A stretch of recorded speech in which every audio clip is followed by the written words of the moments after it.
نہیں کر سکتے ہیں، ہم بے بس ہیں۔ تو کیا ایسا وقت آ گیا ہے ہماری قوم کے اوپر، کیا ہم اتنے ہی جو ہے وہ بے بس ہو گئے ہیں کہ ہم ان 2-2 ٹکے کے خرکاروں کے جو ہے وہ خوف سے لرزاں رہتے ہیں؟ ادھر سے موٹر سائیکل پہ گزر گیا ہے، ادھر سے آ رہا ہے، آ کے پوچھ رہا تھا کہ یاسف کے ابے کا کیا نام ہے، اس کے گھر میں کتنے لوگ رہتے ہیں۔ کیا ان باتوں سے ہی ہم ڈر جائیں گے اور آزادی کی تحریک سے پیچھے ہٹ جائیں گے؟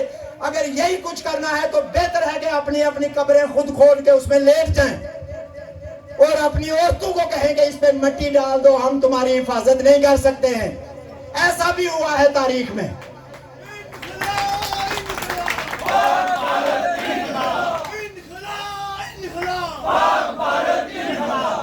ہم کوئی بھی ناجائز بات نہیں کرتے ہیں۔ آج اس دور میں بھی بجلی جیسی بنیادی سہولت سے محروم، صحت کی سہولت سے محروم، اچھے اسکولوں سے محروم، اچھے علاج سے محروم، سیکیورٹی سے محروم۔ کوئی مجھے آپ یہ بتائیں کہ کتنا عرصہ ہو گیا ہے ہمیں یہاں پر مطالبے کرتے ہوئے سیز فائر لائن پر ایمرجنسی سینٹر بناؤ، سیز فائر لائن پر ایمبولنس کے سینٹر بناؤ، تاکہ جب یہ وحشی جو ہیں یہ آگ اگلنے پر آئیں تو جو ہمارا معصوم زخمی ہو اس کو علاج مل سکے۔ 11,60,00,000 روپے کی گاڑی بیرسٹر سلطان جو لوگوں کی آنکھوں میں دھول جھونکتا رہتا ہے، میں جا رہا ہوں کشمیری جو ہے وہ مسئلے کو وہ کرنے کے لیے، لندن میں یاسین ملک کی رہائی کے لیے گیا، وہاں سے آرڈر جاری کیا کہ صدر آزاد کشمیر نے بیرسٹر سلطان محمود کے لیے 11,60,00,000 کی گاڑی کی منظوری دی ہے۔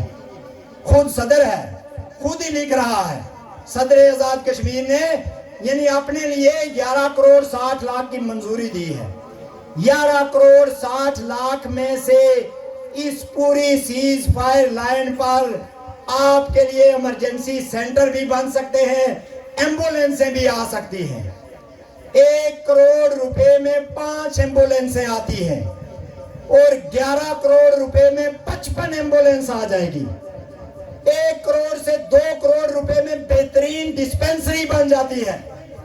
11 کروڑ روپے میں 5 بڑی ڈسپینسریاں جن کو بیسک ہیلتھ یونٹ کہتے ہیں وہ بن جائیں گی۔ ان کی ترجیحات کیا ہیں اس سے آپ اندازہ لگا لیجئے۔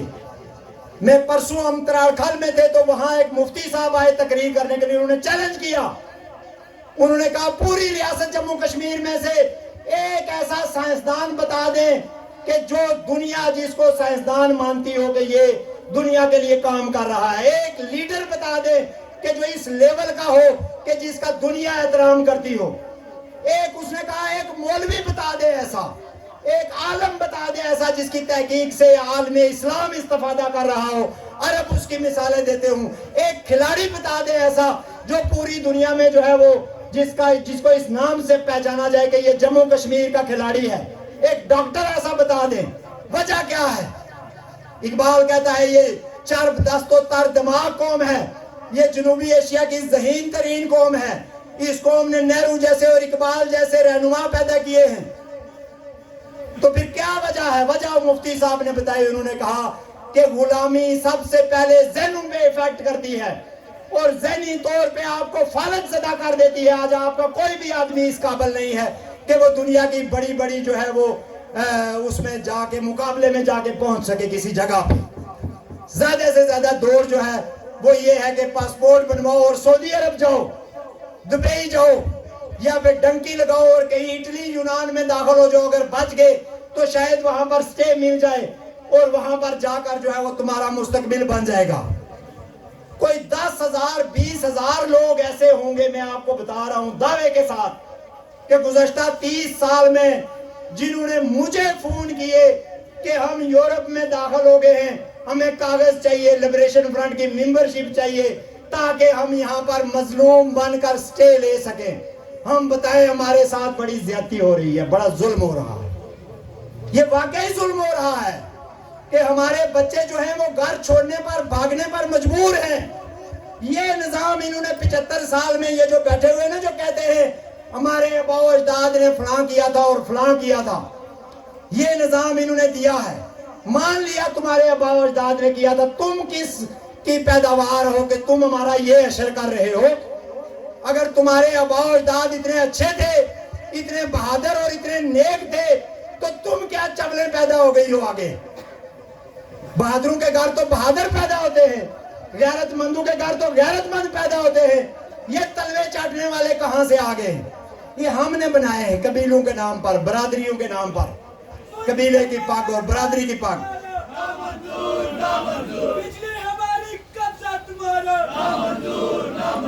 اس لیے میں مختصراً اپنی باتوں کو اختتام کی طرف لاتے ہوئے آپ سے کہوں گا کہ آزادی سے ہماری مراد صرف ان دو قاتل غاصب اور قابض فوجوں کا یہاں سے واپسی نہیں ہے، بلکہ ان کے لشکر کے ساتھ ساتھ سارے چوروں، سارے غداروں، سارے زکوٰۃ خوروں، سارے حرام خوروں کی اس سسٹم سے واپسی ہے.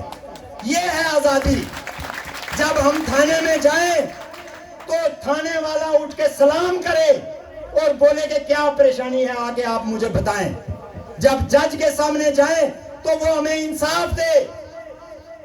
جب دکان پہ جائیں تو ہمیں پتہ چلے کہ یہاں پہ کوئی حکومت ہے، یہاں پہ کوئی نظام ہے، یہ مال چالی نہیں ہے، یہ 2 نمبر نہیں ہے، یہ زیادہ قیمت والا نہیں ہے، یہ ناجائز نہیں ہے.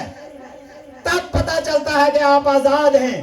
آپ جائیں یورپ کے اندر، آپ کو پتہ چلے گا کہ حکومت کیا ہوتی ہے، انتظامیہ کیا ہوتی ہے، پولیس کیا ہوتی ہے، آزادی کیا ہوتی ہے، انصاف کیا ہوتا ہے.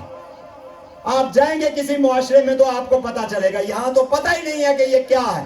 تو ہماری یہ جو لڑائی ہے، اس لیے ہم کہتے ہیں کہ آپ کے بچوں کے مستقبل کی لڑائی ہے، اس لیے کہ یہ لڑائی ظلم کے خلاف ہے، یہ ناانصافی کے خلاف ہے، یہ بدماشی کے خلاف ہے، یہ غنڈہ گردی، اجارہ داری کے خلاف ہے، یہ سیاست پر اور معاشرے پر ان طاقتور بالادست مفاد پرستوں اور سہولت کاروں کے خلاف ہے. یہ چھوٹے چھوٹے قبائل، چھوٹی چھوٹی مسکین لوگوں کو، غریب لوگوں کو دبانے کے خلاف ہے. یہ سب کو برابر کرنے کے لیے اس ریاست میں ہندو بھی رہتے ہیں، سکھ بھی رہتے ہیں، اکثریت میں مسلمان رہتے ہیں، مسلمانوں کے اندر بھی بے شمار قبیلے، قبائل، علاقے ہیں.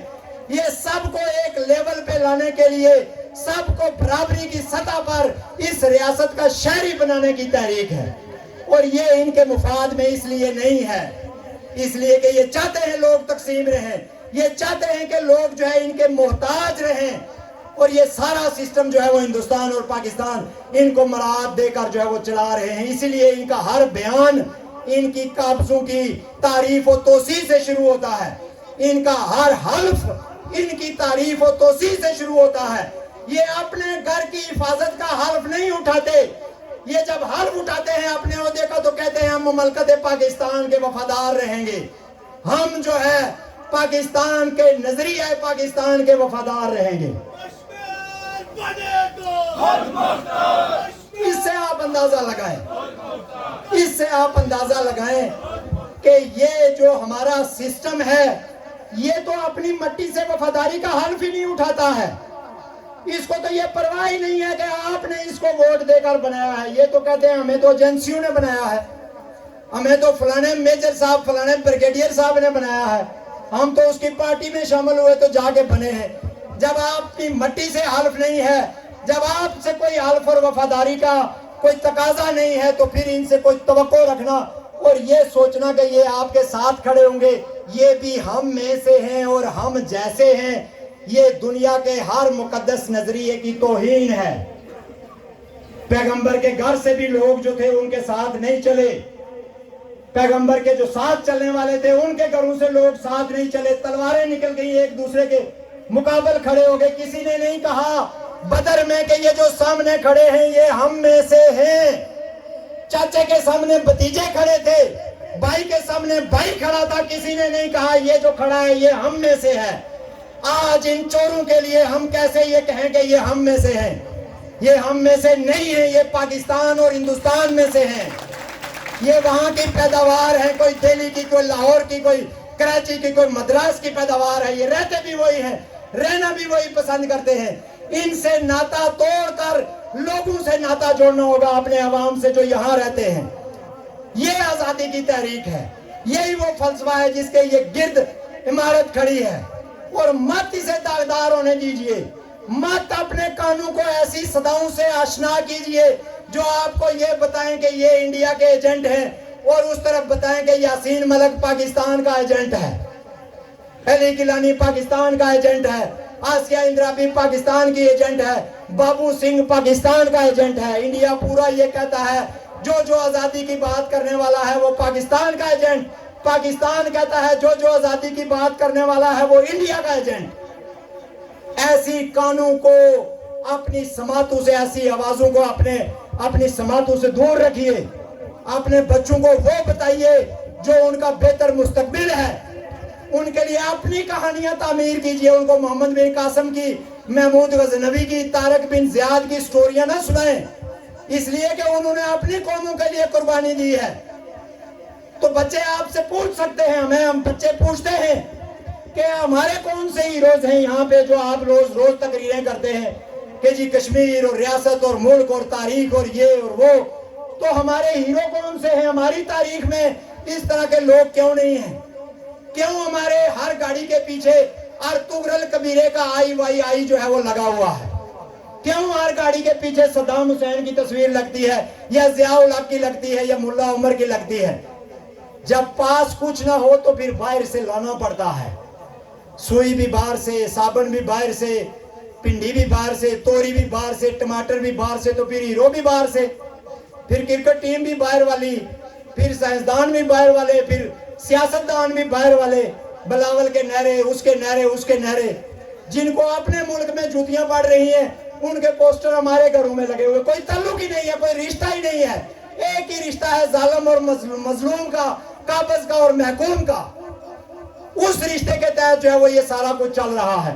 اپنی سٹوریاں بنائیے، اپنی تاریخ بنائیے، تاکہ کل آپ کی نسلیں پڑھ سکیں کہ 22 جولائی کو جب ریاست جموں کشمیر کے لاکھوں لوگ 33 نوٹ پر پہنچے تو اس وقت قبضے کی دیواریں ہل گئی۔ اس وقت انڈیا پاکستان جو ہے وہ بات کرنے پہ آمادہ ہو گئی۔ قدم بڑھاؤ، ہم تمہارے ساتھ ہیں، وطن بچاؤ، ہم تمہارے اور میں کہنا چاہتا ہوں یہ جو آزاد کشمیر کے حکمران ہیں اور جو یہاں کی ایڈمنسٹریشن ہے، اپنی مٹی سے لیے ہوئے نمک کو حلال کرو، اس نمک کا حق ادا کرو۔ یہ ایسی ریاست جو تم نے بنائی ہے یہ لوگوں کو نہیں پال رہی، یہ تمہیں پال رہی ہے، یہ بیوروکریسی کو پال رہی ہے۔ یہ جو 49 چور بیٹھے ہوئے ہیں مظفر آباد کی اسمبلی میں، یہ ان کو پال رہی ہے۔ یہ جو تھانے کچہری کے اندر لوگ بیٹھے ہوئے ہیں یہ ان کو پال رہی ہے۔ اس ریاست کا کوئی بھی منصوبہ آپ لوگوں کے لیے نہیں ہے۔ تو جن کو یہ ریاست 75 سال سے پال رہی ہے، آج وقت ہے کہ اپنی مٹی سے نمک کا حق ادا کریں، نمک حلالی کریں، نمک حرامی مت کریں۔ یہ جو پرامن احتجاج ہو رہے ہیں یہ تمہاری بھی بہتری کے لیے ہو رہے ہیں، تمہارے بھی بچے اس ریاست میں رہتے ہیں۔ ہمیں مجبور مت کرو کہ ہم پھر لوگوں کو بتائیں کہ تمہاری اوقات کیا ہے، تم کیا کیا کرتے ہو دن بھر۔ یہ مجبور مت کرو، اور مت جو ہے وہ آزادی کی تحریک کے رستے میں رکاوٹ ڈالو، اس لیے کہ تم نے یہ کہا لوگوں سے کہ ہم نے یہ بیس کیمپ بنایا ہے، ہم نے آزادی کی لڑائی لڑ کے تو جو ہے یہ خطہ آزاد کروایا ہے۔ آج تک ان سے کسی نے نہیں پوچھا کہ اس خطے پہ کس کا قبضہ تھا جس سے تم نے آزاد کروایا ہے۔ کسی ملک کا مجھے نام بتا دو کہ فلاں ملک قابض تھا اس ریاست کے اوپر تو ہم نے آزاد کروایا لڑ کر۔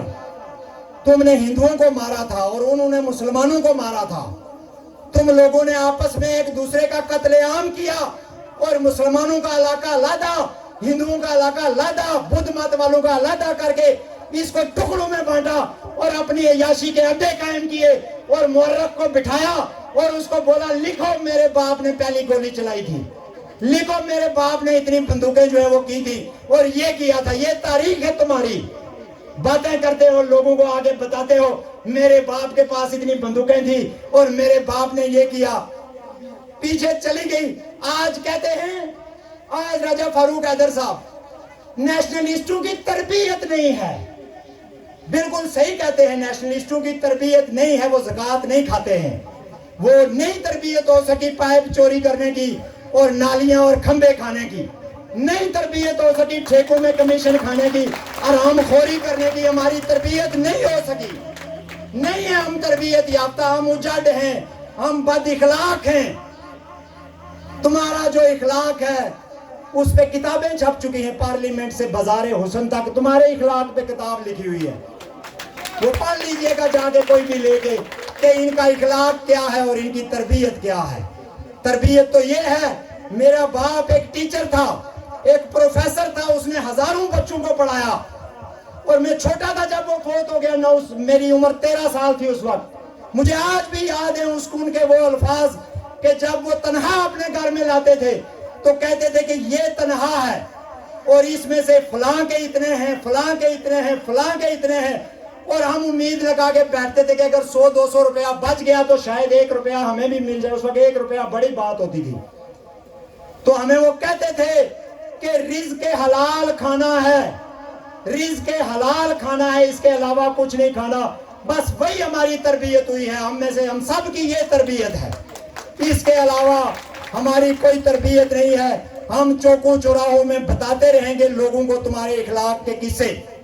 اپنی تربیت کرو، سیاسی جماعتیں بناؤ، تمہاری پیدائش پیپل پارٹی میں ہوتی ہے، تمہارے ختنے نون لیگ میں ہوتے ہیں، تمہاری منگنی پی ٹی آئی میں ہوتی ہے، تمہارا جنازہ جماعت اسلامی میں پڑھا جاتا ہے، یہ تمہاری تربیت ہے۔ اپنی تربیت کرو، اپنے بچوں کو بتاؤ تم کتنے اچھے سیاستدان ہو، تم عوام کے کتنے مخلص ہو، سب کچھ عوام کے سامنے ہے۔ تو میرے بھائیوں اور دوستوں، میں ختم کر رہا ہوں اپنی گفتگو کو، اپنی بات کو۔ میں صرف آپ سے یہ کہنا چاہتا ہوں، یہاں زلزلہ آیا، 1 سال تک لوگ بے یار و مددگار پڑے رہے، کوئی قیامت نہیں آئی۔ 80,000 بندے مر گئے ایک دن میں، ایک لمحے میں۔ 8:50 سے 8:52 تک 5 اکتوبر 2005 کو 80,000 بندہ دفن ہو گیا۔ جب ہم پہنچے وہاں پر تو لاشیں ہی لاشیں اور ڈھیر ہی ڈھیر، اور لوگ باہر بیٹھے ہوئے تھے، اور 1 سال کے اندر اندر اس قوم نے اپنے آپ کو واپس اپنے پاؤں پر کھڑا کر لیا، ٹینٹوں میں رہ کر، باہر رہ کر، بھوکے رہ کر، پیاسے رہ کر دوبارہ اپنے گھر تعمیر کیے۔ کوئی مسئلہ نہیں ہوا ہے، کوئی قیامت نہیں آئی۔ اگر 2 دن 3 دن 5 دن 33 نوٹ میں بیٹھ جائیں گے، کوئی قیامت نہیں آئے گی۔ 1.5 سال پوری دنیا بند رہی ہے کووڈ کے دوران، 1.5-2 سال، ابھی کل کی بات ہے یہ۔ گھروں سے باہر نہیں نکل پاتے تھے، نوکری پہ نہیں جاتے تھے، جن کے جو نوکر تھے ان کو کہا گیا گھروں میں بیٹھ کے کام کرو۔ کوئی قیامت نہیں آئی، کوئی ایسا معاملہ نہیں ہے جو رک جائے گا۔ یاسین ملک کی 1 ماں ہے بوڑھی بیمار، 1 بیوہ بہن ہے، اکیلا بھائی ہے، 1 چھوٹی بچی، کوئی 10 سال ہو گئے ہیں اس کی شکل نہیں دیکھی، پیدا ہوئی تو اس کے بعد جیل میں ہی ہے۔ کوئی قیامت نہیں آئی ہے، وہ بھی لڑ رہا ہے۔ تو اگر آپ 5 دن وہاں چل کے بیٹھ جائیں گے، نظام زندگی نہیں رکنے والا ہے۔ قبرستان میں نے آپ کو کہا نہیں روک سکے، نظام زندگی کو کوئی نہیں روک سکتا ہے۔ ہمارے بچے بھوکے نہیں مریں گے، کوئی ہمارے گھروں میں چوریاں نہیں کرے گا، کوئی کام نہیں رکے گا۔ یہ بہانے، یہ سستی، یہ کاہلی جو ہے، یہ بیسیکلی سبب ہے ہماری غلامی کی طوالت کا۔ وہ کہتے ہیں نا کسی بڑے مفکر کا وہ قول ہے کہ یہ دنیا جو مثبت لوگ ہیں، جو اکثریت ہے، ان کے خاموش ہونے کی وجہ سے ظلم اور جبر کا شکار ہے۔ یہ اس وجہ سے ظلم اور جبر کا شکار نہیں ہے کہ چند ظالم اور جابر ظلم کرنا چاہتے ہیں اور یہ دنیا جو ہے اس کا شکار ہو گئی ہے۔ یہ اس لیے ظلم کا شکار ہے کہ 95% مظلوم خاموش ہیں، اور 5 بندے 95 بندوں کو مار رہے ہیں اور وہ چپ ہیں، تو 95 جو ہیں یہ قصوروار ہیں۔ تو غلامی جتنا طول پکڑ رہی ہے، ہم 2.5 کروڑ قصوروار ہیں۔ یہ 10 لاکھ جو باہر سے آگے قبضہ کر کے بیٹھے ہوئے ہیں، یہ قصوروار نہیں ہیں۔ ایک دن بھی اگر ہم چاہیں نا تو ان کی ساری موومنٹ بند ہو جائے گی۔ ایک دن میں یہ کہیں سے گزر نہیں سکیں گے، یہ کہیں جا نہیں سکیں گے، ان تک کوئی کمک نہیں پہنچ سکے گی، کوئی مدد نہیں آ سکے گی۔ ایک دن اگر ہم یہ طے کر لیں کہ ہم نے ان کو روکنا ہے، یہ اپنے مورچوں سے باہر نہیں نکل سکتے ہیں۔ لیکن وہ دن کب آئے گا؟ بس لازم ہے کہ ہم بھی دیکھیں گے وہ دن کے جس کا وعدہ ہے۔ تو اس لیے 22 جولائی کو باہر نکلیے۔ میں پہلے آپ سے کہہ چکا ہوں، ہم اپنے لیے نہیں آپ کو بلا رہے ہیں، یہ کوئی پارٹی شو نہیں ہے،